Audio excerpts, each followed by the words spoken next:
بسم اللہ الرحمن الرحیم۔ اسرائیل اور حماس کے درمیان دوحہ میں جاری بالواسطہ مذاکرات دو اہم ترین نکات پر جمود کے باوجود جاری ہیں، جبکہ فلاڈیلفیا راہداری سے اسرائیلی انخلاء کا معاملہ امریکی ایلچی اسٹیو وٹکوف کے دورہ قطر کے مکمل ہونے تک ملتوی کر دیا گیا ہے۔ ذرائع کے مطابق ہفتہ کے روز ہونے والے مذاکرات میں قیدیوں سے متعلق امور اور غزہ میں امداد کے داخلے کے طریقہ کار پر توجہ مرکوز کی گئی۔ میڈیا رپورٹس میں بتایا گیا ہے کہ گزشتہ 24 گھنٹوں کے دوران دوحہ میں ہونے والے مذاکرات میں کوئی پیش رفت نہیں ہوئی۔ غزہ سے اسرائیلی فوج کے انخلاء کی حد اب تک بڑا متنازع نکتہ ہے۔ دوسری جانب یہ اطلاع بھی موصول ہو رہی ہے کہ امریکی صدر کی طرف سے فلسطینیوں کو کرائی جانے والی یقین دہانیوں کو سامنے رکھتے ہوئے امریکہ حماس پر دباؤ ڈال رہا ہے کہ وہ فی الحال انخلاء کے دائرے اور حجم پر بات چیت کو مؤخر کر دے۔ حماس نے وضاحت کی ہے کہ اس نے پہلے ہی ایک جامع معاہدے کی تجویز دی تھی، جس کے تحت دونوں طرف سے تمام قیدیوں کو ایک ہی مرحلے میں رہا کرنا،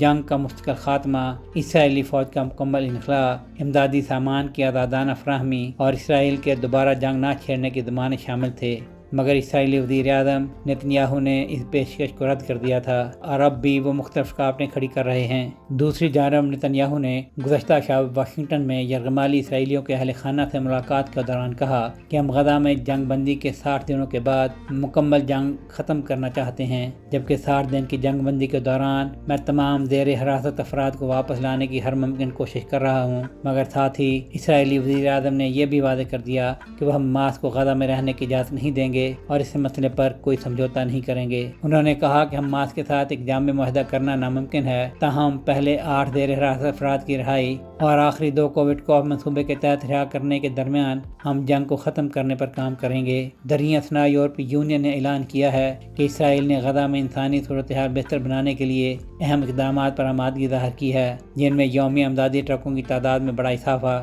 مزید سرحدی گزرگاہوں کا کھولنا، امدادی سامان کے داخلے کے راستے دوبارہ کھولنا اور ایندھن کی ترسیل کی بحالی شامل ہیں۔ یورپی یونین کے مطابق یہ تمام اقدامات آئندہ چند دنوں میں نافذ العمل ہوں گے، جبکہ امدادی سامان کی ترسیل کی ذمہ داری اقوام متحدہ کی ایجنسیاں اور غیر سرکاری تنظیمیں سنبھالیں گی۔ تازہ ترین صورتحال کے مطابق گزشتہ 24 گھنٹوں کے دوران اسرائیلی فضائی حملوں میں کم از کم 88 فلسطینی شہید ہو چکے ہیں۔ اسرائیلی فوج نے المواسی اور البلح کے علاقوں میں بے گھر افراد کے کیمپوں، ایک گاڑی اور تیل کے ڈپو کو نشانہ بنایا اور ساتھ ہی جنوب میں خان یونس میں اپنی کارروائیاں مزید بڑھا دی ہیں۔ واضح رہے کہ 7 اکتوبر 2023 کو شروع ہونے والی اس جنگ میں اب تک 1300 سے زائد اسرائیلی ہلاک، جبکہ 58,000 کے قریب فلسطینی شہید ہو چکے ہیں۔ سہیل شہریار، پاک ترک نیوز۔